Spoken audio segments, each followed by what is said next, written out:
Great. And now we are going to do a quick poll just so we get a sense of who's in the room, the level of experience in the room. So the poll is, have you participated in Erasmus Plus or other EU-funded projects before? And I'm just going to pop that up on the screen here and stop sharing first.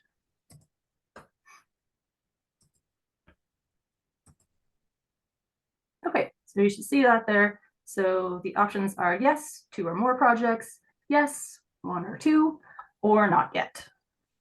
So we'll just give people an opportunity to answer.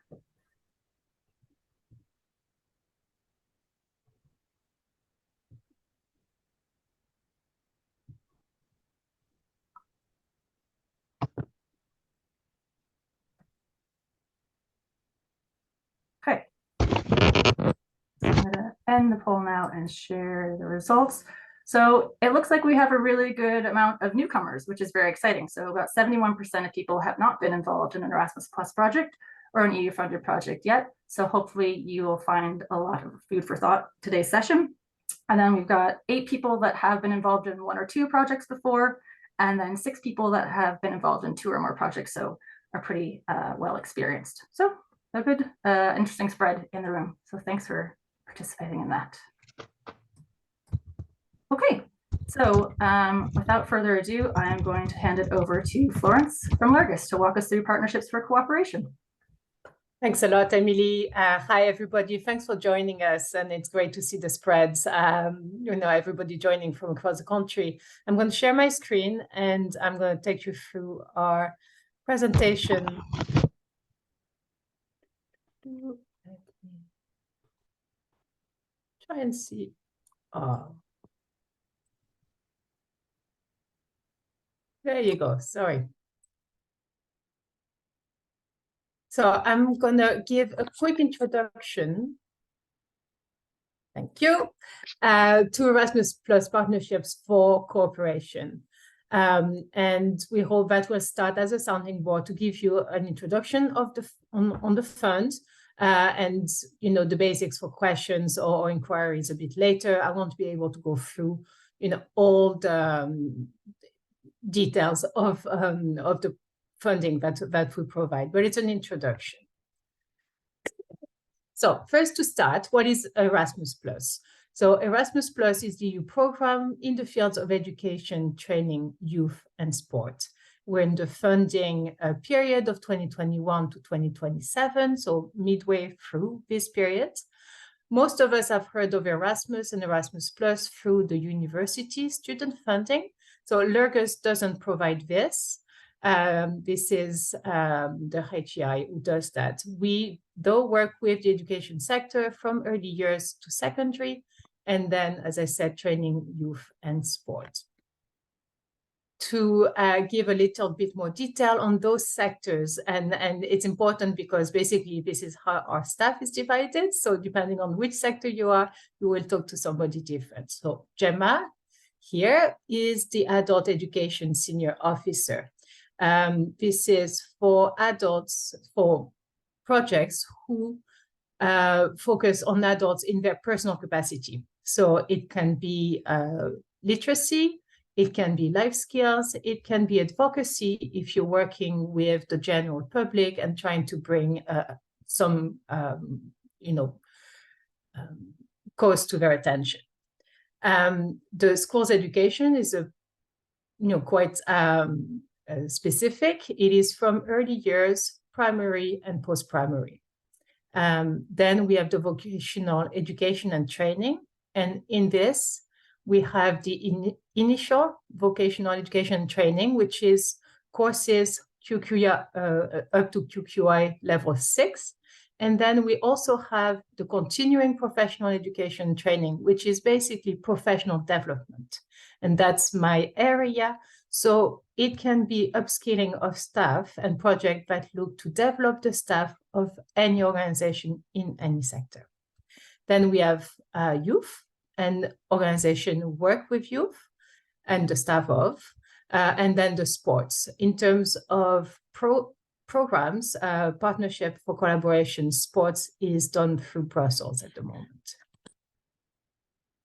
Right.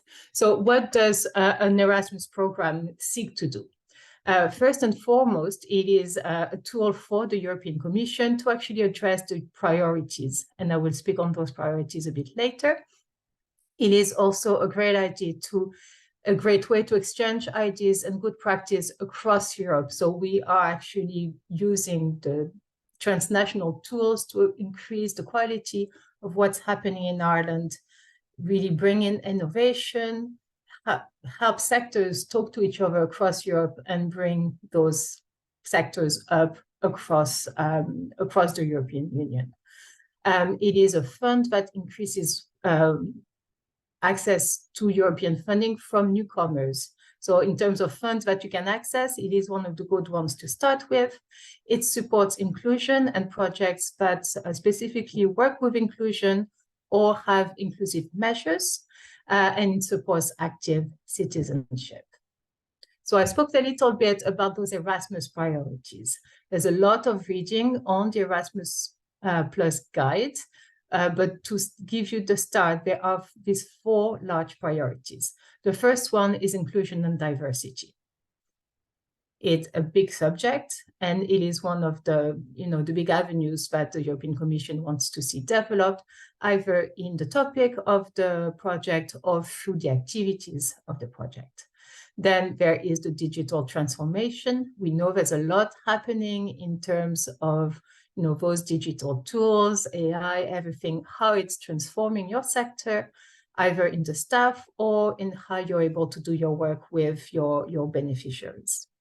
Then we have a priority on green sustainability, on environment, and how is your project maybe addressing this through your action in the focus of your organization.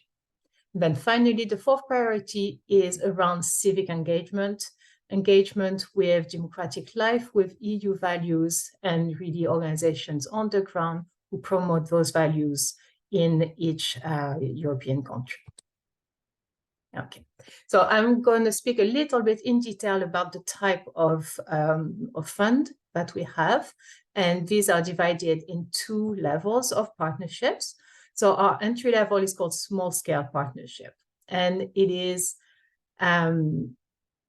it's a great way if you haven't done any European funding before, if you haven't done any transnational work before, and we say transnational when it's across Europe. It is a good way to start because it can be very small. We start at 6 months up to 2 years. It can be as small as your organization working with another organization in Europe. It can be 3 partners, can be 4 partners, but it can really be reduced to only an exchange between 2 organizations across Europe. In terms of money, because everybody wants to know about the money, we are on a lump sum funding model. So basically, is you give a budget at the start and it either fits 30 grand envelope or 60 grand envelope, 60,000, 30,000. And your project will need to work within those parameters of what has been agreed. We don't ask for reporting on each penny spent, basically. It's a bit different from other funders. There is a huge amount in flexibility in the activities, and you propose your activities. You're evaluated on whether that makes sense for the money that you are proposing. And then your activities can then be transnational or national with European flavor. And we'll talk about the type of activities a bit later. In terms of who you can work with the countries in orange on that map, which is the EU members. So 27 members states of the EU, which gives a fairly good spread.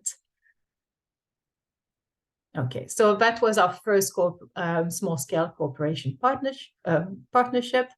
Now I'm going to talk about the cooperation partnerships. These are the larger projects. Some people do start with those, but maybe they've been involved with Erasmus projects or their larger organizations. Those projects can be from 1 year to 3 years, and they need to involve a minimum of 3 partners from 3 different program countries. There are more flexibility in terms of what the countries can be associated with that project, and I'll have a little map a bit later. In terms of activities, we're looking for projects who will develop kind of more impactful results, the more innovation, and there'll be a requirement to actually show a range of activities and outputs much more than the small scale partnerships. We will look for impact on your sector and impact at national level. And then, of course, because it's European collaboration within those those partner countries, maybe at European level. So if you have something that's ambitious, it's really a good way to work with great counterparts in Europe and just make a splash afterwards. In terms of lump sum funding, we start at 120,000, then 250,000, then 450,000. Okay, so these are our cooperation partnerships. Again, there's a lot to read about those on the Erasmus program guide.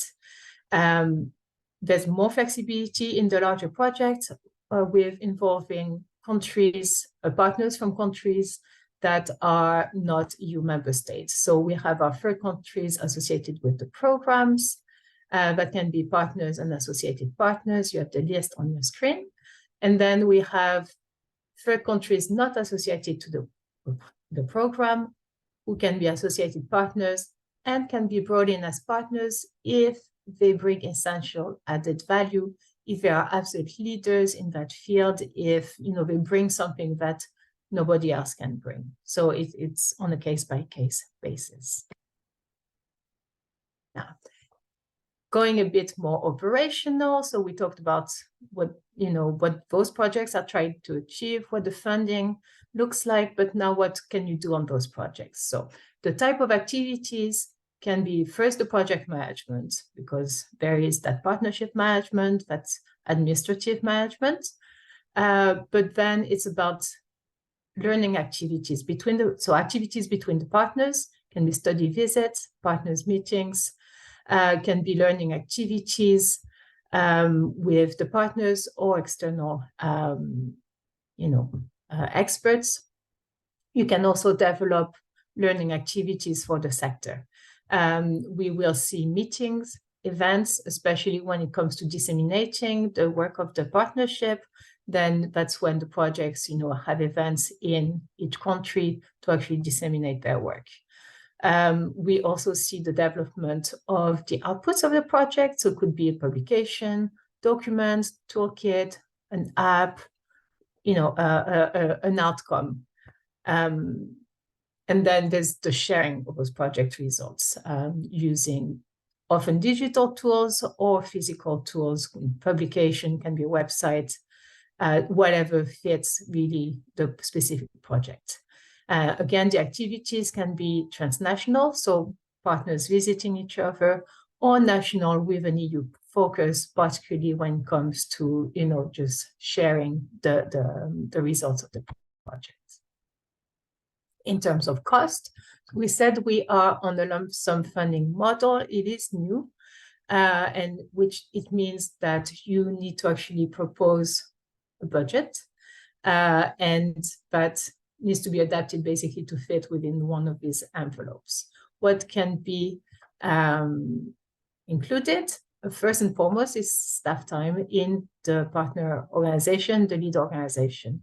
That's partner time for administration, travel, for research, everything that doing a project entails.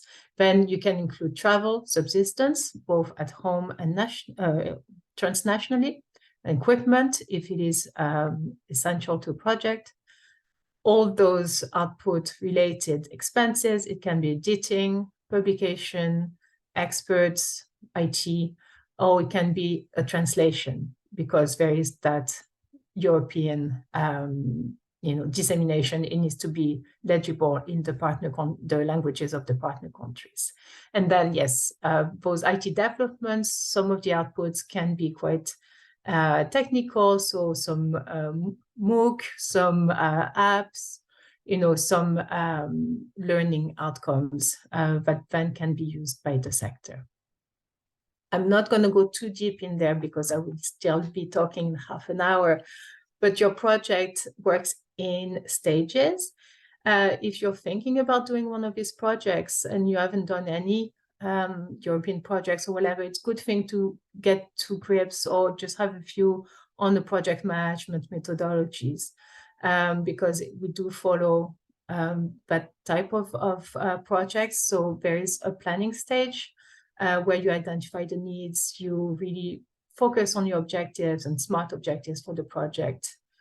How is that going to happen, your time frame, and then you prepare everything that the project will need. And as the lead partner, you're responsible for that. Obviously develop with your partners, but there's policies, there's communication plans. There might be a project platform, but might not be, but it needs to actually serve your project. And then the logistics and the activities come with the implementation. There might be a research phase, then a consultation phase, then just creation of the outputs. We want you also to monitor what you're doing so that you know that you're on the right track throughout the project. And then finally, there is what we call the follow-up phase. And this is when you evaluate your result, you take your results, you bring them out to your sector, you engage your stakeholders, and you really just try to look at the impact of your project, national level, European level. Obviously, we never know the full impact, but it's when you launch things out in the world and you try and show that it's seen by the right people.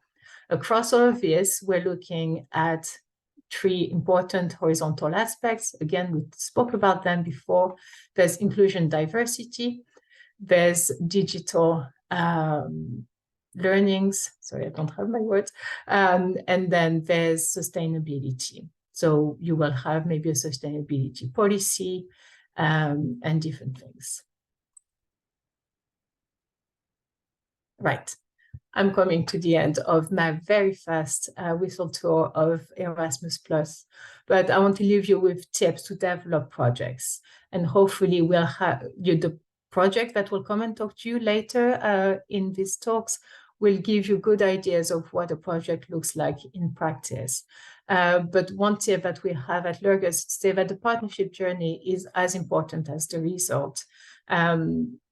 We all work toward our beneficiaries, our users, but yourself, the lead partner, and your partners across Europe are the first beneficiaries of the fund. So really that partnership journey is very important. Self-reflection is important, and changing as a result of the project is important. We want projects to focus on concrete needs. There's no point of having a project for the sake of having a project. It needs to answer concrete needs for your organization and your beneficiaries. It is not core funding, so it is project funding, but they should align with your strategic objectives. In terms of finding a partner, you need to find a partner that finds mutual benefits in engaging with you. Might be somebody who has the same challenges, might be somebody who has what you like and you have what they like, and you have an exchange that is mutually beneficial. We encourage co-creation, iterative methodologies. So really do consult and test with your users, your beneficiaries, your stakeholders, so that throughout the process of the project, there is that dialogue between the sector or the users that you're trying to impact and yourself as the lead partner.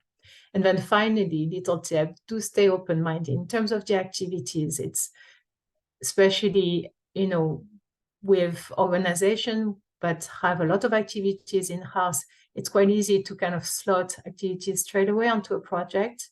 And these projects are partnerships, so they need to be developed afresh in a way and find the right activities for the partnership and for the needs of that project specifically. So staying a bit open-minded in terms of activities and what would fit the project itself. Okay.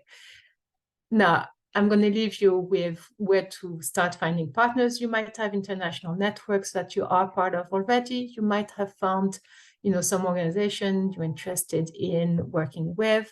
But we have 3 great platforms that you could have a look at that are not sector specific, but not industry specific, but they're by sector for what type of organization is on them. So IPALE is for the electronic platform for adult learning in Europe. It's a huge platform, and it's great for adult education organizations and vocational education training. Atlas is the platform for youth organizations. So if your youth organization haven't been on it, it's a great place to start. And then finally, eTwinning is for schools and for VET providers. And it is a great way for schools to actually partner and discover new partners across Europe. Now, this is the Léargas team. So as I said at the start, we are separated by those what we call sectors. So Jemma here is on the call with me, and she's responsible for adult education. I'm responsible for vocational education training, so professional development, and the rest of our team can be contacted on their emails, if you have questions following this call. So that is me done. I will stop sharing now and then give the mic back. Thanks, Florence. That's great. And now I'm basically just going to reiterate everything that you've said. But yeah, so the name of this training was a roadmap for your training and development project. And we have delivered by actually creating a roadmap. So we thought it would be handy for organizations just to have kind of a visual to sort of take them through the process of deciding whether or not an Erasmus Plus partnership for cooperation was a suitable option for them, for their organization, and for its goals. So it's kind of a choose your own Erasmus Plus adventure, if you will. So just two disclaimers off the bat. It's not the most beautiful map ever, but I think it serves our purposes. So thank you for your understanding. And then the second thing to say is that this roadmap is only focusing on the Erasmus Plus Key Action 2 partnerships for cooperation funding opportunities. So there are many other funding opportunities through Erasmus Plus, but we're just focusing on the partnerships for cooperation with this map. So you might be wondering to yourself now, this all sounds very interesting. So where do I start? How do I figure out if these partnerships for cooperation are for me? So we have recommended starting by figuring out if, first of all, you have a project idea, and then does your target group for your project idea fall into one of the below 4 categories? And these categories are the sectors or target audiences that Florence mentioned earlier. So first up, we have young people aged 13 to 30 and youth workers. So that is the youth sector. Then we have pupils, teachers, and staff of primary and secondary schools. So that would obviously be the school education sector.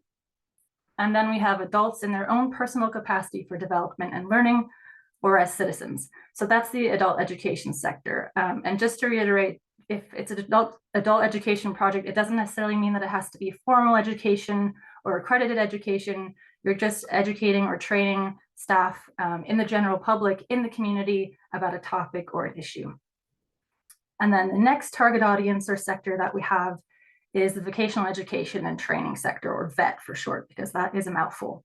And that means adults in their professional capacity for upskilling and learning, or in professional sectors. So adults that are staff or volunteers in an organization, maybe you staff of your own organization, and you want to create a training program to upskill them or help with continuous professional development, or you're looking to train and educate staff or volunteers in a different sector of a topic or an issue.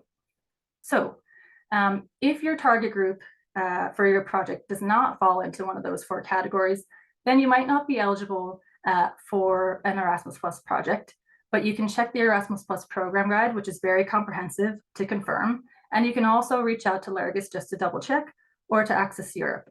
So if your project is not a fit for Erasmus Plus, there might be other EU funding programs that it is a good fit for. So that's where Access Europe can come in to help you see what those other options might be.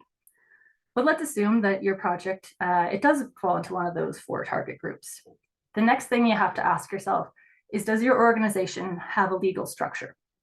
So you need to be formally constituted as an organization or a company to apply for Erasmus Plus funding. So essentially you need to be a legal entity. So if you're not, that doesn't necessarily mean that you're out of luck. If you're working with groups of young people, there are options under the Erasmus Plus Key Action 1 or the European Solidarity Corps opportunities. So I'm not really going to go into too much detail on those opportunities here because I don't want to create confusion. But the gist of it is that in order to be eligible for partnership or cooperation, you need to belong to a legal entity, formal organization. So let's then assume, yes, your organization does have a legal structure. The next thing that we would suggest that you do is move on to figuring out whether your project fits with one of those priorities that Florence mentioned earlier. So you have the 4 horizontal or overarching priorities of inclusion and diversity, digital transformation, environment, and civic engagement. And then you have the priorities that are specific to the target groups, those 4 target groups we just mentioned, or sectors as they might be referred to. So in this link that I have here, we have a link to all of those priorities. So you can see more about the 4 horizontal priorities and what they aim to do. And you can see a bit more about, you can read all of the specific priorities for those specific target groups and see if, maybe if your project doesn't fit with one of those four overarching priorities, it might fit with one of the specific priorities for the target group. So for example, one of the specific priorities for the youth sector is strengthening employability of young people. So more likely than not, your project idea will probably fit with one of those 4 overarching priorities or the specific ones. So you can click on that link to find out. So if your project doesn't fit under either the horizontal or specific objectives or priorities, then Erasmus Plus, again, might not be the right funding program for it. But as I mentioned, you can always check with Access Europe to see if there might be another EU funding program that might be a better fit for your project idea. So all is not lost. But again, let's assume that your project does fit with one of those priorities. And the other thing to mention is that it can be one or both. So it can fit with one of the horizontal priorities, or it can fit with a specific priority, or it can fit with 2. So yeah, you have options there. So assuming that it does fit with one of those priorities, the next thing to ask yourself is, are you willing to work with partners in the EU? And it's okay to be honest with yourself. It might seem like something that you can't take on, that you don't have capacity for, or maybe interest in doing. But it's important to note that most EU-funded programs have an element of transnational cooperation or collaboration involved in them. And as Florence mentioned, for partnerships or cooperation, transnational partnerships are a cornerstone of the program. So you need to be willing to work with partners in the EU if you want to avail of this kind of funding. And if you're not interested in working with EU partners, that's totally fine. And there might be other Irish-specific funding programs that would suit your idea better. So again, you can reach out to Access Europe if it doesn't seem like EU partners is going to work for your organization. So maybe you are now thinking to yourself, yes, I am very much willing to work with partners in the EU, but where do I go about finding them? So Florence already touched on some of the partner finding platforms that are available through the Erasmus Plus program and their partners. So we, again, have created a link here that you can click on, and that lists a bunch of different partner finding resources. So it can seem sort of like a daunting, challenging task to go kind of finding partners all across the EU, but that's why organizations or programs like Access Europe exist. That's what Léargas is here to help out with. So at that link there, Access Europe has delivered multiple trainings on how to build a successful and effective EU partnership. So I've included the link so you can watch that recording back. We also have a partner database platform. So you can fill out a free profile for your organization to showcase your strengths and the skills and experience and knowledge that you would bring to an EU-funded project.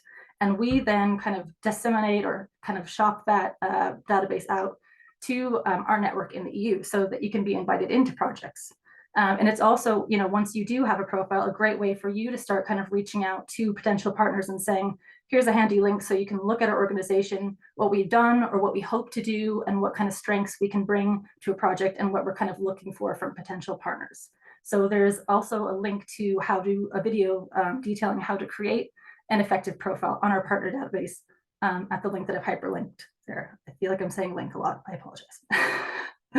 And then also in that document, we've listed some of the partner finding platforms or links that Florence mentioned, like ePale for adult education partners, And I think the Commission has a website for finding partners as well. So there's lots of resources out there. So basically the main takeaway is, if it seems like finding partners is really challenging, you have a lot of support there to help you do that. So don't be deterred by the kind of requirement of looking for partners.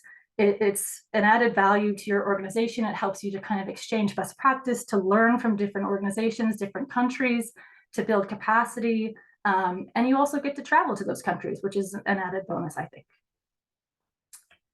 All right.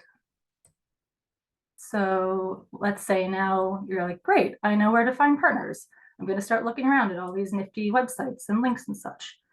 So something to keep in mind is that once you kind of have an idea of what kind of partners you'd like, what kind of partners you'd like to kind of pursue, you need to make sure that when you're writing your project, when you're doing kind of a concept note and thinking about your actual application, that your project aims and activities and goals suit the goals of all the partners involved. So the project overall needs to have added value to the EU. It can't just be an Irish-centered project, because otherwise, why are you pursuing EU funding? So it needs to be something that brings added value to the EU, and the project's activities need to be kind of replicable in all of the partner organizations' countries as well. So that's something to keep in mind. So make sure that you're kind of using the partnership to identify skills gaps in the overall project activities. You're using it to exchange best practice, but that it suits the needs of everybody involved. So then, once you've kind of got that figured out, what you want to do then is figure out which of those partnership kind of funding levels you'd want to pursue. So Florence mentioned that funding is given as a lump sum, which means that it's given in advance and it should cover most of the project's budget. So eligible costs are things like staff time, travel to go to and from these transnational meetings that you'll have with all of your lovely partners, the cost of creating learning material or outputs, and the cost of translations, should you decide that you want to translate all of your outputs into the different partner languages. So that's all things worth considering when you're thinking about how much funding you want to pursue. So let's say then that you want to start small, which would be a really good idea, especially if you're new to EU funding. So Florence talked about the small scale partnership option, which I believe is a new option in the past 2 years, which is really created to sort of make Erasmus Plus funding and EU funding in general more attractive to grassroots organizations and newcomers. So it's a really good sort of foot in the door to getting a feel for what being involved in Erasmus Plus funding and EU funded projects is like. So again, just to reiterate, these include a minimum of 2 EU countries as partners. So it's you and at least one other partner in a different EU country. And you have the option to get either 30 grand or 60 grand in funding. And here it just reiterates that you have lower entry and output requirements. So these projects are a really good sort of entry point to Erasmus Plus funding. They help you to build your network, figure out if the partners that you're working with on this project might be a good idea to work with in the future if you want to scale up to one of those cooperation partnerships that have more funding. So that's something to keep in mind. So let's say you have a bit more experience, maybe a bigger organization, so you want to do something that's kind of the next level up. So at the lower end of the cooperation partnerships, you have the projects that get a funding of 120 grand. And as Florence mentioned, that requires a minimum of at least 3 partners in 3 different EU countries. And there are a bit more expectations in terms of the output, so what you create. So maybe it means that instead of just kind of exchanging best practice and kind of doing networking and learning from your potential partners, you're actually creating things like training modules or digital learning platforms or apps and things like that. So there's a bit more expectation in terms of what you create and the impact that you have with this kind of funding. And then I guess the next level up from that would be the larger cooperation projects with the bigger budgets. So 250 grand or 400 grand is the most that you can get from those projects. So they would require the same kind of minimum of 3 partners, but they require sort of you to be more ambitious in terms of the reach of your project and its activities and its outputs. So maybe you need to pilot your project activities with more participants. Maybe you decide instead of just doing kind of like training modules, you'll do a train the trainer module so that your reach is kind of wider and farther. So those are all things to keep in mind when you're thinking about what kind of budget you want to go for, and if you want to start with a small scale partnership or go up to the cooperation partnership. So just to sort of recap, the idea is that you start by figuring out your target group. You can confirm that you have a legal structure, which should be easy enough to do. You figure out what your priorities are and how that fits into the Erasmus Plus program priorities. You figure out whether or not you're willing to work with partners in the EU, and then start looking around for partners that would be a good fit for your project's goals and its needs and its activities. And then you sort of decide on how much funding you want for the project and sort of which deadline to pursue. So my understanding is that for small scale partnerships, there's 2 deadlines per year, I think in March, usually in spring, and then another one in the autumn. And then for cooperation partnerships, there's 1 deadline in spring. And then I think for the youth sector, there's another one usually in the autumn. So you want to kind of keep those deadlines in mind when you're thinking about what work you need to do in terms of finding partners and then putting together an application so that you can get feedback on it. So that's the kind of gist of the roadmap. And then where can I find out more? So here we have Léargas' website, we have the Erasmus Plus work program, and the Access Europe website. So that's a lot of information. It might seem really abstract, but what we're going to do after the first Q&A session is go over to the case studies, so you can see, as Florence said, what these projects look like in action and kind of give you a nonprofit, real world Irish context for how you deliver these projects and what those activities look like. Okay, so going to open the floor for Q&A. I'm just going to go over to the chat and see if we have any questions. Thanks, Emily. I've been keeping an eye on the chat and answering a few. Okay, great. We've had a few people jumping in comments about a question about, can we hire a consultant? So I suppose this is quite relevant, especially to maybe small organizations, if you're volunteer led, if you either don't have a lot of staff or maybe no staff. And really, it's one of those ones where there's no black and white yes, no answer, unfortunately. But it's all about whether it's good value for money. So that's kind of what we're judging this on. It's also, there would be some maximum limits as to how much of the project you can subcontract. So, if you need an expert that's going to make you a website, absolutely, you send that out to the expert. Let's not all have to learn how to make websites. But you, as the organization who's running the project, would need to keep the responsibility for keeping that project on track, for making sure it's meeting its objectives, it's good quality, all of that.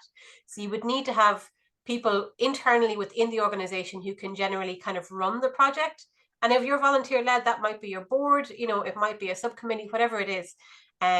So yes, you can certainly send some tasks and some parts of the project out to an external consultant or some kind of a subcontractor, but you need to keep hold of the main core of the project, I suppose, if that makes sense. And that was too hard to type out, so that's why I said I'll come back to this in the Q&A.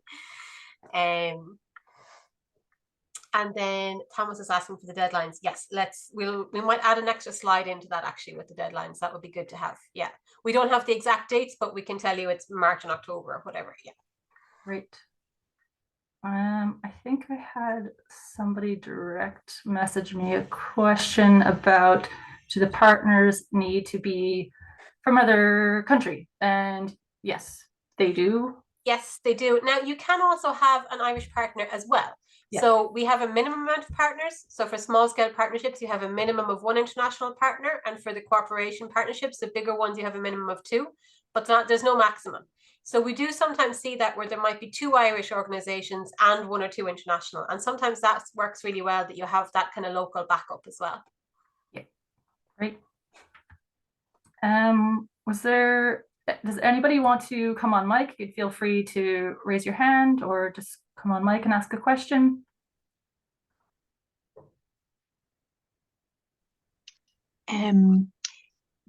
Hi, could I ask one to do with transnational meetings, actually? Yeah, go ahead, Orla. Yeah, thanks. I was just wondering, we were involved in one that we finished up in the spring, and I came on, sorry, to the latter part of it, but transnational meetings were still taking place, and I was just wondering about that with the whole aspect of sustainability. And I suppose use of time, at one point there was going to be about 7 or 8 of us traveling to Romania, and traveling, I think it was going to be about 9 hours total for some of us. So I just wondered about that. Is that mandatory, or what is the thinking there, given that we're we're trying to travel less in general Yeah.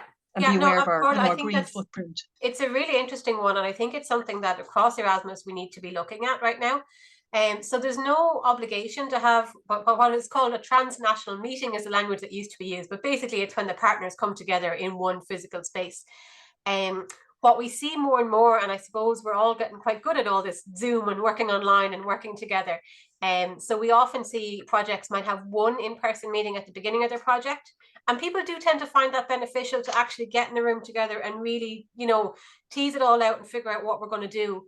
And then they may not meet in person again at all, or they may wait till the end, or sometimes they might be kind of strategic with it. So if there's some kind of a training event that's happening in one of the countries, then a few people will travel to that. So they're multitasking. So they're having the event and a side meeting up, you know, this kind of thing. So yeah, it really is about sort of that balancing act of, yes, we need to be aware of our impact on the climate and the amount of flights that we take, but also, you know, sometimes we do get the benefit of sitting in a room together and teasing stuff out. And certainly when people speak all different languages and come from all different cultures, it can be easier to break that ice in person sometimes than to do everything online. But that said, we've had applications where the partners are never going to be in a room together, where the whole project is taking place online. And as long as you're confident that that's something that you can do and you have the skills to manage a project virtually, and I think we're all getting better at it. COVID has, you know, kicked us all up the backside and got us to upskill on all of that very quickly. So yeah, it's really up to the project, and there's no specific rules as to how you do that anymore. Okay, thanks, Jemma. That's great. Okay, another question here regarding training. Does Erasmus only cover staff, not volunteers training? Oh, no, volunteers are in there as well, absolutely. And you know, whether that's the volunteers that are delivering services for you, maybe it's your board members if they're relevant to the project. Yeah, so we're not too specific on that. As long as there's an obvious connection to your organization, and you know, there's the right people to be there, and they have an impact on the project, then yeah, absolutely. And actually, we'll hear that from Zorka now as well. I think they're doing a lot of work with volunteers. So, if I may, I'm going to take a question. The first question we got from Thomas about, you know, this cross-sectoral support, because the organization works with all sectors. So it's something that happens very often. And often Jemma and I have those conversations because an organization works across the board with, you know, training adults, you know, it can be in professional capacity, personal capacity. So it's very often that organizations work across sectors. What we're looking at is what the project is intending to do. So it is not about what your organization does so much as what the project itself does. So your project should lead with one of the sectors, you know, adult education, vocational education training. Obviously, your school or you work with school, it's a lot more defined, but it is normal to have a potential float. And then it's really making that project really fit those priorities. And it's, you know, it is something that you'll probably need to work with the partners as well, because it needs to suit the partners of the project equally. So. Thanks, Florence. There's another question here. How long is it generally from application to fund payout for the smaller applications? Yeah, so for, let's say, the March deadlines, you should find out if you've been successful in around May or June usually, and that project would be starting in September. I'm double checking as I say this, but yeah. And then for the October deadlines, and again, they're generally just for the small scale partnerships. We don't often have a second deadline for the bigger cooperation partnerships. So those deadlines are normally at the beginning of October. You would hear from us in December, and then you could be starting your project anytime from January. So there is a little bit of a time delay and a bit of planning required, that, you know, if you're hoping to start a project in September, you're going to want to be applying to us in March. You're going to need to start thinking about that project now. Yeah. And the way the funding works, you get your initial tranche of funding as the project starts. And then there might be a halfway point where you get another tranche of funding, depending on how big the project is. And then there is the final tranche of funding when you give the final reports.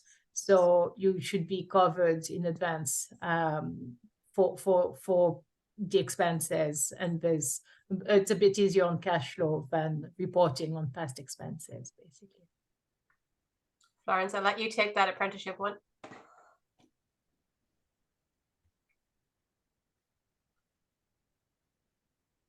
Let me read that. Would apprenticeship development be covered specifically for Ireland in tandem with case studies? Absolutely, apprenticeship is a big part of the vet sector. At Léargas, we are very involved with the development of the apprenticeship, provision in Ireland. So do talk to us about apprenticeship. And for any project, I would say once you have an idea of a project, you're encouraged to send it on email and check with the Léargas team if that's a valid project. But absolutely, apprenticeship is a big subject for us, so it's encouraged. Great. And then we have a 3-part question. Is it difficult to find a partner? Do you help? And how do we decide who leads the project? Oh, that is a big question. I think finding those partners is often the biggest kind of step for brand new people. So as Florence and Emily have both said, we have a number of different ways that we support you. We can't necessarily be the one to find that partner. You have to ultimately decide that they're the right people that you want to work with. But we do provide a bunch of those different online platforms that you can try and meet people that way. We also run a number of international events, both here in Ireland, and also we send people to international events. So if you get in touch with us and tell us that you're interested in a particular topic, and if there's something coming up, we'll try and get you to that event where you might meet 20 or 30 other people, that are working on similar topics. So, we do our best to try and help people out with that. I would say, if you're involved in a particular network, so if you're a youth organization, check out the European Youth Forum, see who are their members, who's involved, whatever your different topic is, find those kind of umbrella bodies that might be able to help you get those really relevant, really specific partners too. So yeah, it's the first thing you need to do, and that's obviously the starting point. But I don't think we definitely have as many. We have lots of different ways to try and support you with it. So don't let it put you off. And what was the other part of that, Emily? I've lost track.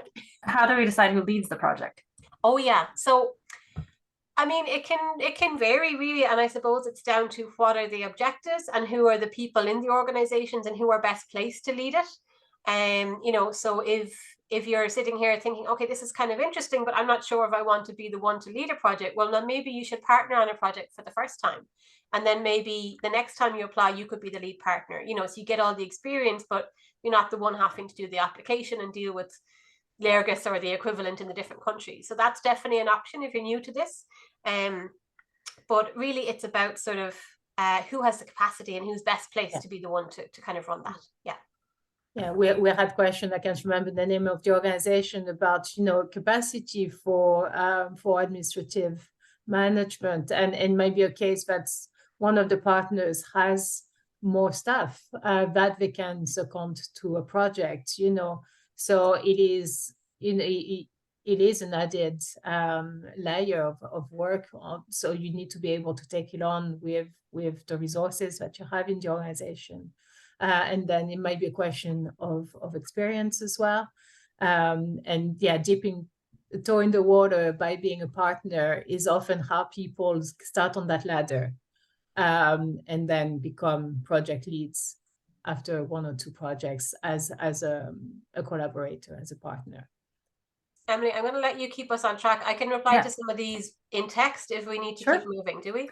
Yeah, I think it'd be a good idea to move on to the case studies now, just so people can kind of actually contextualize all this stuff. So Sarika, if you're ready, I'll hand over to you. Yes, thank you so much. So my name is Sarika and I'm the training officer at Viatores Christi, or VC. I've been with VC since June, and since then I have taken the reins really on our Erasmus Plus project that's coming to an end at the end of this year. So I've been with the organization for the last third or so of our project.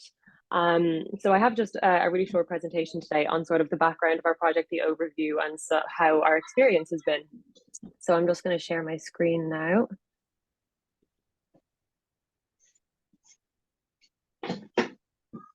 I hope that's okay for everyone. Yep. So sorry. The project's title. So we formed a category of small scale partnerships for adult education, and we did a partnership on or a project on inclusive global citizenship. So just a quick overview of the project and its aims. So VC carried out an inclusive global citizenship project under the Erasmus Plus funding that we received in 2021. And this project was VC's first experience with Erasmus Plus funding. The action type that we fell under was KA 210, which probably won't mean much to most people right now, but it basically just refers to our project category, which was a small scale partnership in adult education, as I just mentioned. So what we carried out specifically was a disability awareness and inclusion project. And the objective was to develop a high quality, accessible global citizenship education module for an online platform targeted at adults, both abled and those with disabilities. The subject of the module was disability and climate change. So it explored the impact of climate change on people with disabilities. So looking at first steps, where our idea came from, VC has been working in the field of development for 60 years, historically around delivering training to those interested in international volunteering roles. And most recently, VC were a part of the European Disability Forum's Vivid T project, which ran from 2020 to 2022. And this project sought to create a global community of practice working towards disability inclusion in humanitarian action and volunteering. So while participating in this project, it became very clear that within VC, we were lacking in terms of general accessibility of our training content, as well as lacking in content around the area of disability inclusive development. The idea for this project then came about from this gap that was identified, because we saw it as an opportunity to develop an additional training resource, specifically an inclusive global citizenship resource, because we then learned that there was a significant lack of GCE resources out there directed toward adult learners. So yeah, to address this gap that had been identified, we wanted to provide an accessible resource for people with disabilities, as well as covering the area of disability awareness within the training. And then when it came to finding a partner, so as was previously mentioned, for the small scale partnerships, they're transnational and they involve a minimum of 2 organizations. So for our project, it was just VC and one other organization. Although I don't think that there's a limit on how many organizations you can partner with, but our partner was Abilis Foundation, who are based in Finland. The organization was founded by and is run by people with disabilities, and their focus is on enhancing the status, human rights, inclusive participation, and independent living of people with disabilities.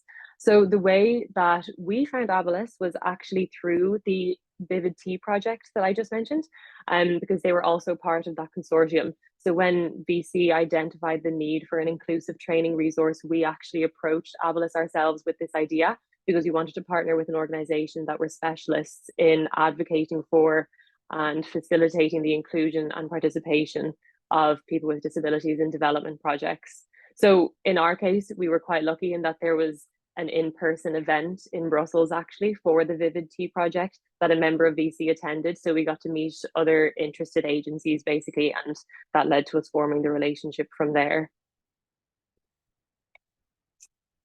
So looking at the outputs so far, and as I say, the project is coming to an end at the end of this year. So we have our 3 main outputs here, which were the research report, the disability and climate change e-learning module, and the facilitator's guide to accompany the module. So the research report was where we started. It was our first project activity. At this point, we didn't have the theme for the learning module, so we reached out to organizations and individuals to get information on the topics and themes that might be of interest for a GCE course, and also relevant audiences. We looked to find if there were particular outcomes we should be focusing on and the pros and cons of an online module in terms of accessibility. What we found was that the topics that were of particular interest were first and foremost climate change, and then also human rights and disability rights globally. So we also learned that our audiences wanted to develop skills for taking action for positive change related to global issues. And this brought us to the disability and climate change course. So the next step was to develop the course itself. And I should also mention at this stage of the project, we were working closely with a development education consultant who had a lot of experience with putting together learning resources. So that might actually also answer a question that was raised earlier. We had a part-time consultant. She worked just once or twice a week with us, and she, because of her wide-ranging experience in putting together learning resources, which was experience that we didn't have in VC, it was great to get to collaborate with her. But yeah, so researching the topic of climate change and disability, what we discovered was that there was little comprehensive content out there. Where there was information, it was very specialized or technical. So what we decided to do was create an accessible introduction to the topic of disability and climate change, regardless of learners' previous level or knowledge. The course includes personal stories from case studies, which gives a real insight into the lived experiences of people around the world. And the active global citizenship aspect helps people understand a bit more what change means and how they can contribute to change. So I have just photos here at the bottom. The middle one here kind of shows one of the interactive elements of the course. The white dots are, you can click on those, and then that's where the personal stories kind of come up. So yeah, that's just an example of what the online module looks like. And then onto the facilitator's guide. So this was the final main output of the project.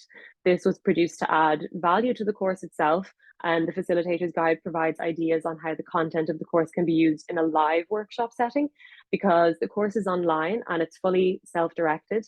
But throughout the creation of the course, there were some people that we collaborated with at different stages who expressed interest in having the option to actually facilitate the course with a group of learners in person, at a training workshop, for example.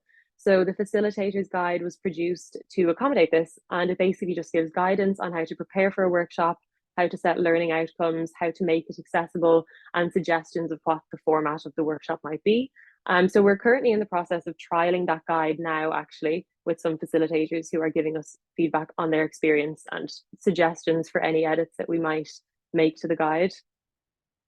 Yeah, so they are our outputs. And then just to speak very briefly maybe about some challenges and learnings and opportunities that we encountered. When I was thinking about the challenges that we encountered during this process, I thought that it would be important for this presentation to kind of go right back to the application process and the planning process. So since I wasn't with VC at this time, I asked my CEO, who would have taken the lead on this project at the beginning, for some insight. And one thing that he mentioned was that finding a partner could be a little bit challenging, which is, I know that's what we've also chatted about here a little bit. Just if you haven't maybe worked across borders before within the EU, and that would have been the position that VC were in. But as I said, we were quite lucky in that we were part of the disability inclusion project previously, where we had the opportunity to network a little bit and solidify a partnership there to move forward with. So it could be a little bit daunting for organizations who may not have had a reason to be brought to Europe before, for example. But as Jemma mentioned, Léargas, there's so much support available with Léargas, and I also believe that Erasmus hosts partner finding sessions. So as I say, while it may be a bit daunting, it's definitely manageable and realistic. I think that would have been one of the main challenges at the beginning for us, definitely, if we weren't so lucky with having Abilis in our consortium before. And then one learning for us throughout this process was that having good guidelines between you and your partner organization definitely makes the process a lot easier. So guidelines, for example, on how the work is going to be divided. We were the lead organization on our project, so we would have had dedicated more hours, for example, to various activities throughout the project. But just other guidelines as well on how you're going to manage your finances and budget. And we set up a finance committee, for example, to maintain that. And we also had a team charter, and we had monthly consortium meetings just to keep us on track, and a work plan that we were always referring to. So yeah, those are just some examples of the guidelines that we incorporated into our partnership that definitely helped us with the project management side of things, I would say. And then thinking about opportunity, I think that one very big opportunity under the Erasmus Plus project is getting to work with other European organizations to form, after 2 years in our case, quite a meaningful relationship, and one you'll hopefully be able to build on a little bit more, maybe through future projects, and make even more connections from. but I think it's a huge opportunity to learn so much from another organization's expertise, and to have that collaborative learning environment with an organization that maybe has a different focus to your own.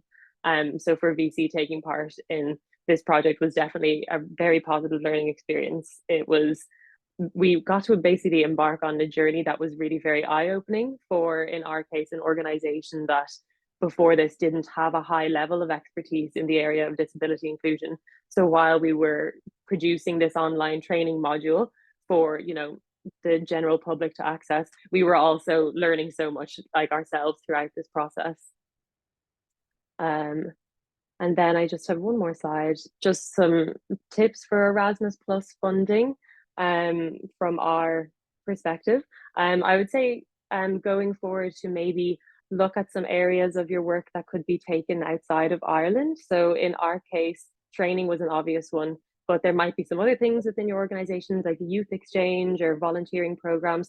But for us, the training was an obvious choice because we wanted to build our capacity there. And most of our training courses are online, so it wasn't necessarily geographically tied.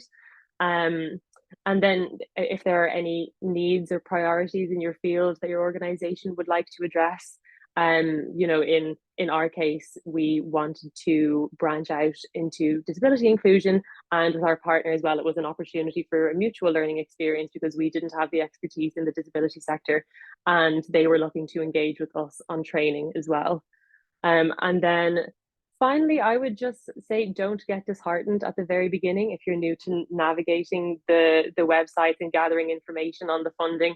I think that it can sometimes be a bit confusing at the beginning to just sort of know what you're looking at first of all, and the different areas of the website to get information from. But once you have the application form and you start from there, it is a relatively straightforward process, and there's so much support in place from Léargas, for example. And yeah, so overall, yeah, just to not get too disheartened. And overall was a very, very positive experience for VC, and a very enjoyable one as well. So yeah, thank you. Thank you so much, Sarika. I'm glad that the challenge of finding a partner became like the opportunity overall. Yes.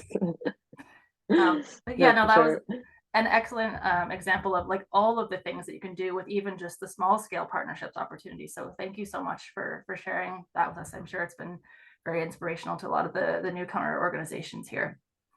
So next we have Tara Farrell from Longford Women's Link, and she is going to be presenting their cooperation partnerships project, Digital Entrepreneurship for Women. So Tara, over to you. Great, thank you very much, Emily, and delighted to be here. I'll just run through our digital entrepreneurship program for women. This very timely, just finished on the 31st of October after 2 years. And as Emily says, no, my slides aren't moving. Why is that? Oh, there. Hold on.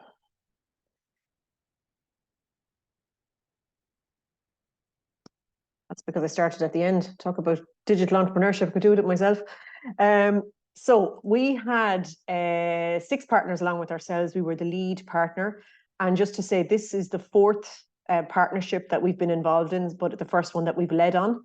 And just, I know it has been said earlier on that perhaps, you know, if you are considering this, maybe don't jump into the lead role straight away.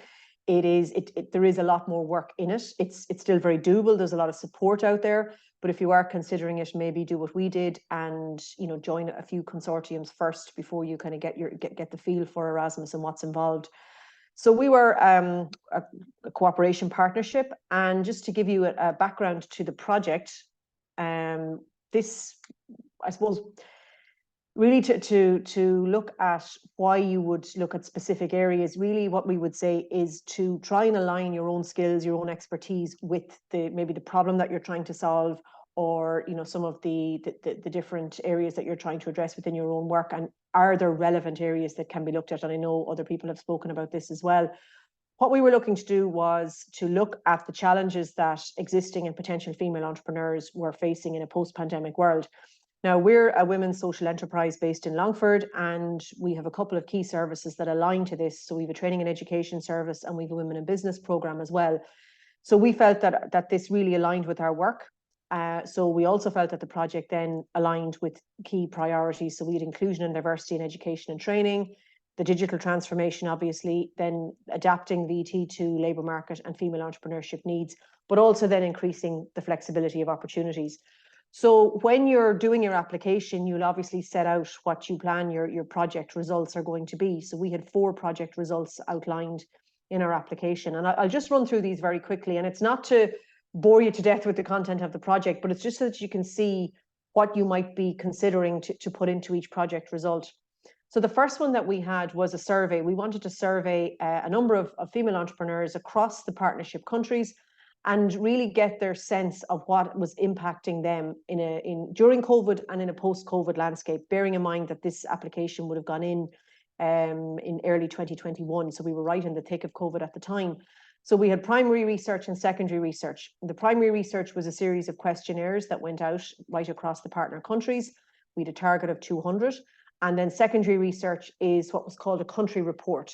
So each partner country produced a report on the current situation in their own country, and then we compiled it to provide an overall summary for the project. And just to get the insights that were out there. And also in the back of your mind as well, when you're working on a project, sometimes you're thinking, okay, this is a potential outcome that maybe we could consider expanding for a different project in the future. So that's kind of always in the back of our heads as well.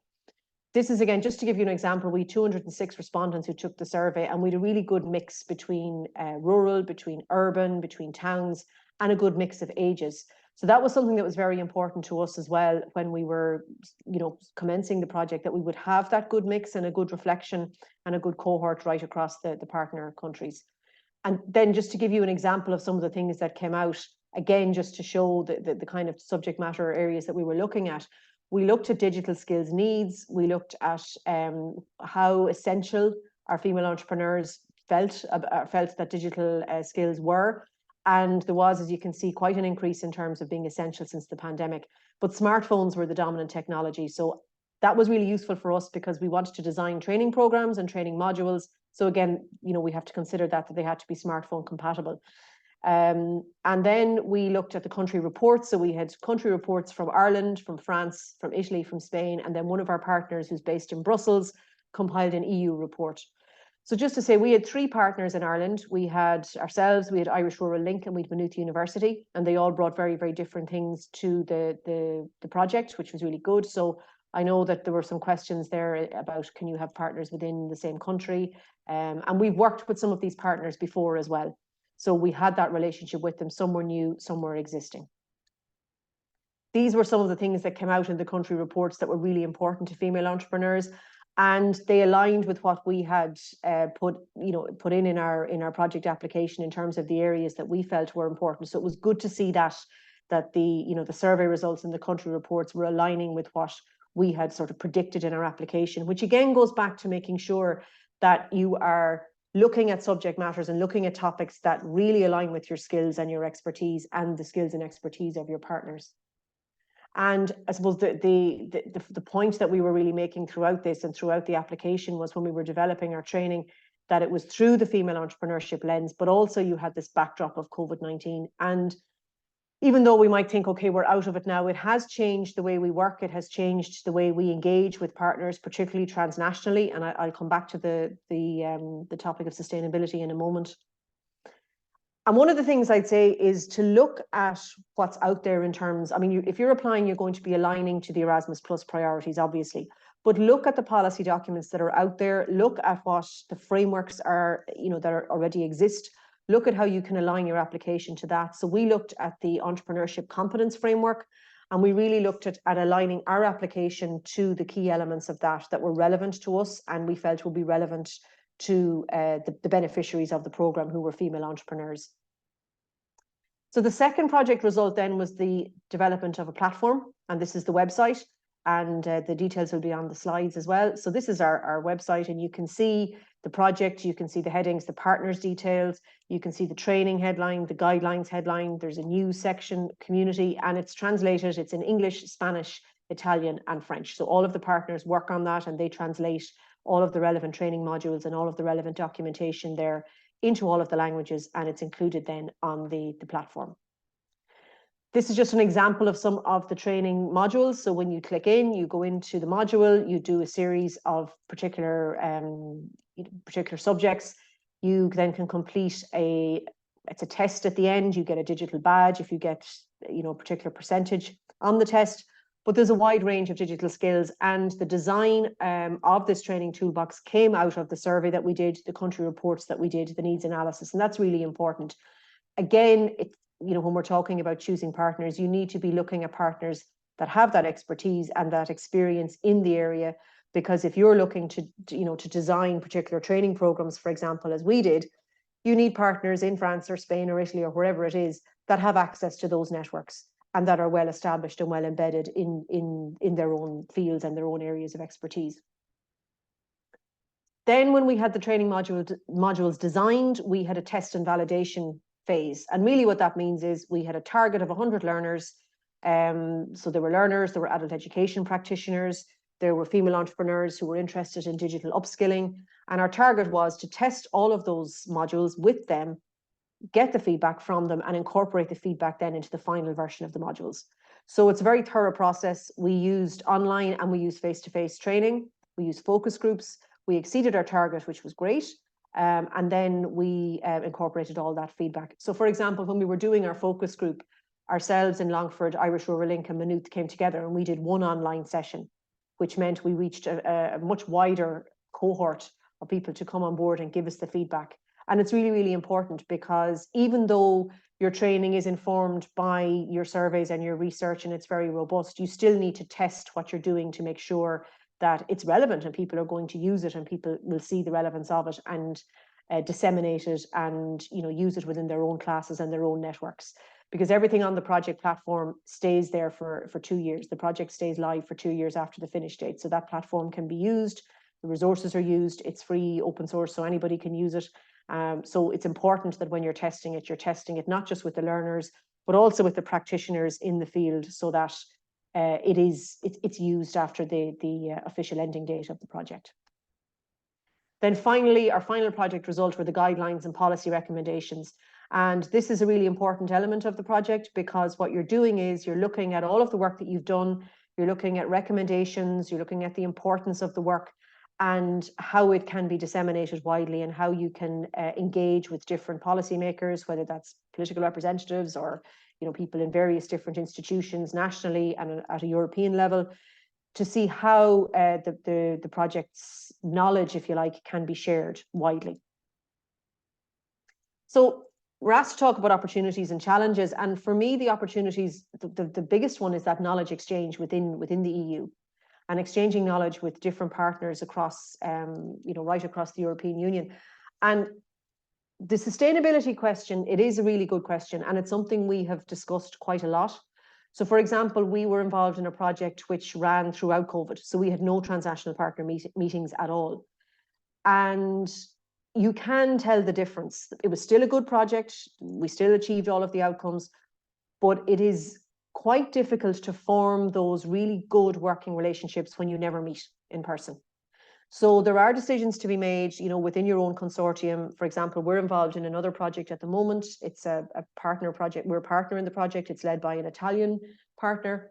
And we have decided that instead of the 4 transnational project meetings that we'd usually have, we'll just have 2, and we'll have 2 online. So that could be a way that you address it. And I know it's and sometimes a controversial discussion around sustainability and travel, but personally, from our experience, you do get so much from being in a room with people, particularly at the early stages of the project. Once the project is up and running, you can maybe engage much more online. But for us, that's what worked for us.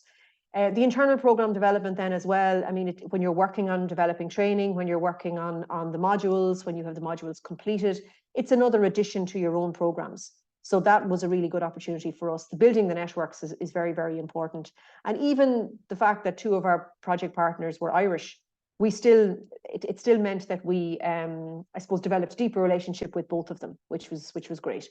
The contribution that you're making then to policy, to research, the training that you're doing, the difference that it's making, that's really, really important for us. And it also gives your team experience of European programs as well. So you have the knowledge exchange, but you also have that experience of engaging with other partners, of seeing how things work in different countries, of talking to people and learning from their experiences of different policies and different procedures in different countries. So then I just put in some tips here so that we wouldn't have any challenges. But the key for us is to have definite project objectives. And that's been spoken about at length here, so I won't go into too much detail. But again, look at the areas within which you're working. And it leads to my second point: be very careful with your choice of partners. So don't be funding led. I mean, depending on the organization that you are, you know, we're a women's centre. We work very closely in relation to women in business. We have domestic violence service. We have, you know, training and education service. You will, if you join various different networks, you will more than likely get a lot of requests to, you know, join particular consortiums or for partners across Europe who are looking for partners because they fit a particular cohort, whether that's women in business or whatever it is. But be very careful with the partners that you're choosing. And what I'd say is, for us, for example, we're members of AINTHIS, we're members of Irish Rural Link. We attend any of the Léargas events where we can. There was a particularly good one recently, which was online. It was kind of a speed dating event, which was really, really successful. And we're actually talking to a potentially new partner out of that. So engage with the networks that are here already, because there's plenty of them. And from our perspective, you know, the national networks that we're members of, like AINTHIS and Irish Rural Link, they're already experienced in Erasmus+. So it's really, really good to, you know, to make the most of the networks that you're already members of. But yeah, definitely don't be funding led. The project has to be something that you really believe in, that's needed, that links to the objectives of the program. If you're just doing it, I know somebody said it earlier, if you're just doing it for the sake of a project, it's not going to work, and it will show in your project results.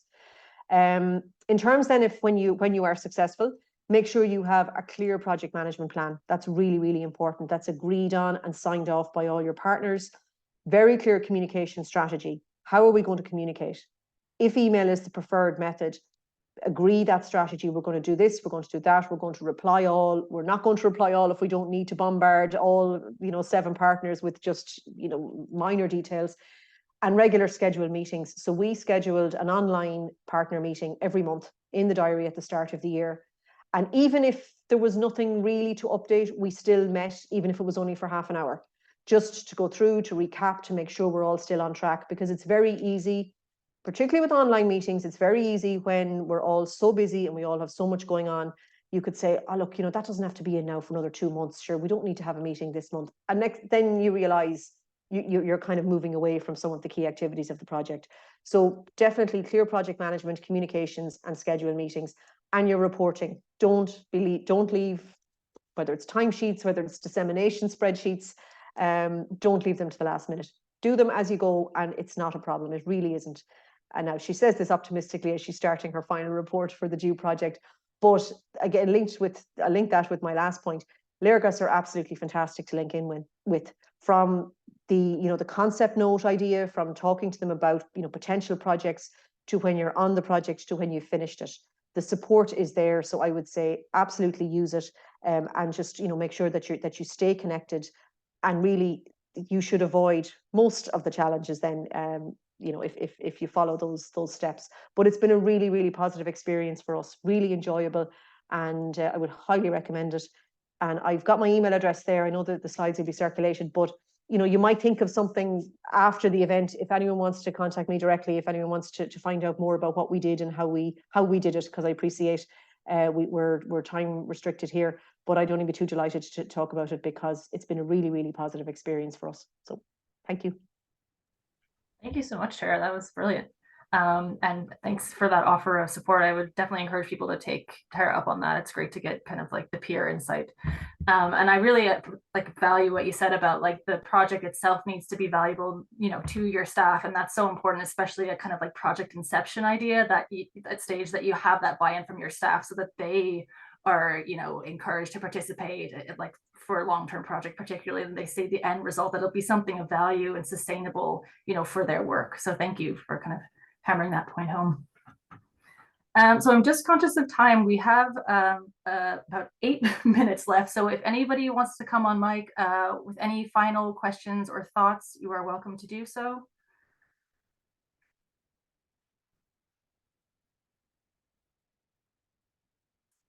And And if not, that is totally fine. I don't know, Jemma, if you saw anything in the chat that you wanted to address on mic yourself, or you're happy enough?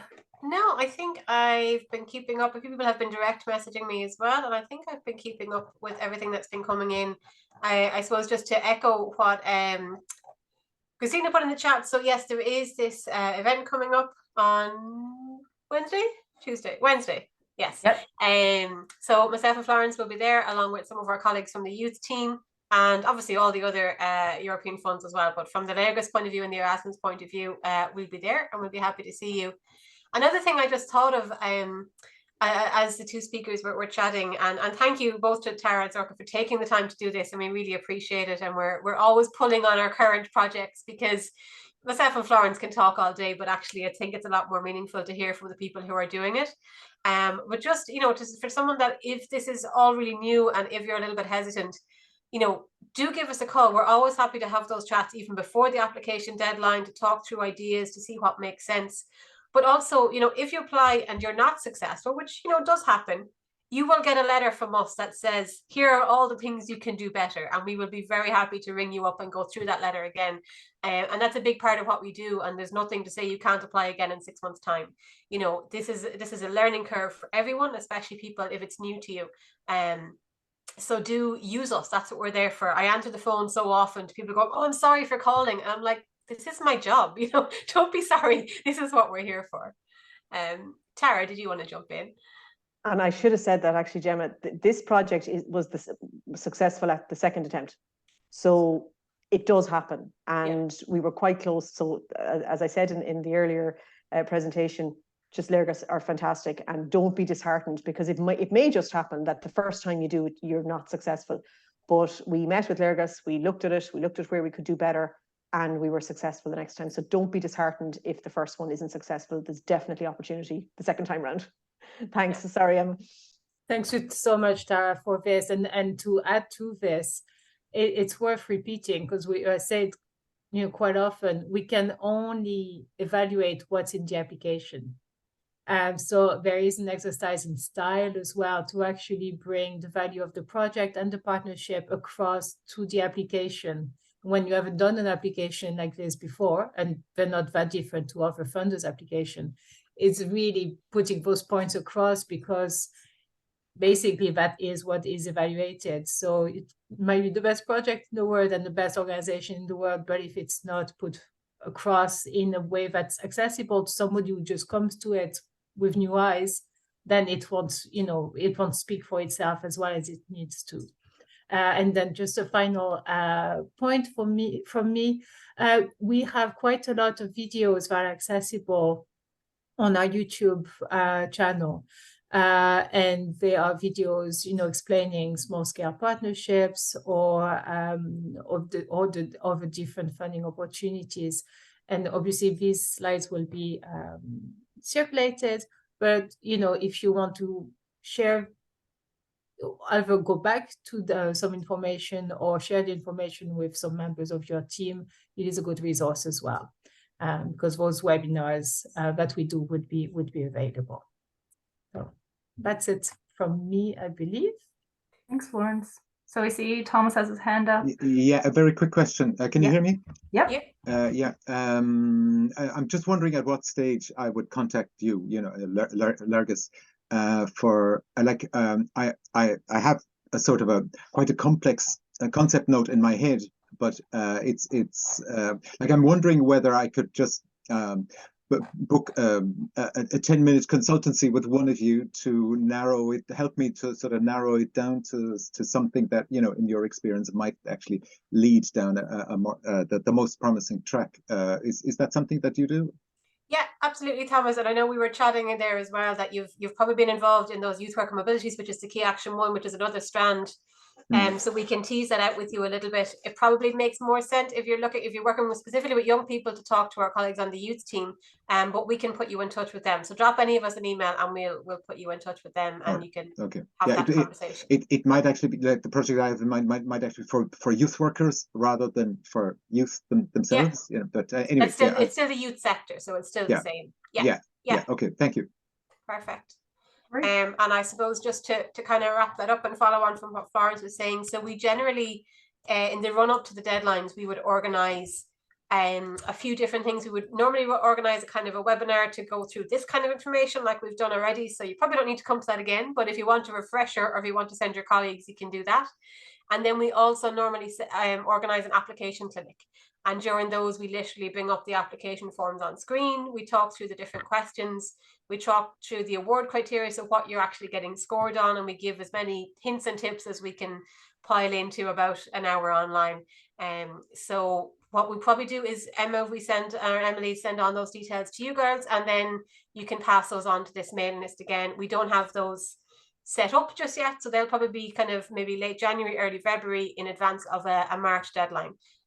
So we'll get all of those in the calendar soon, and we'll get those out to you guys maybe towards the end of this year or at the very beginning of next year. Yeah, sounds good.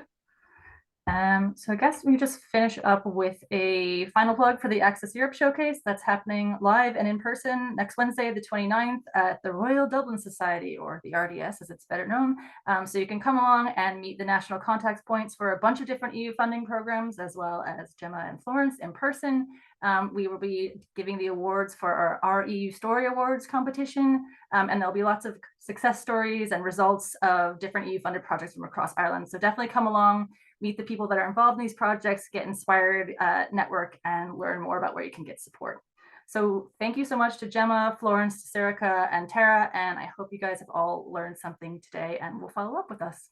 And we'll be following up with you in due course. Thanks, everybody. Thanks, everyone. Bye.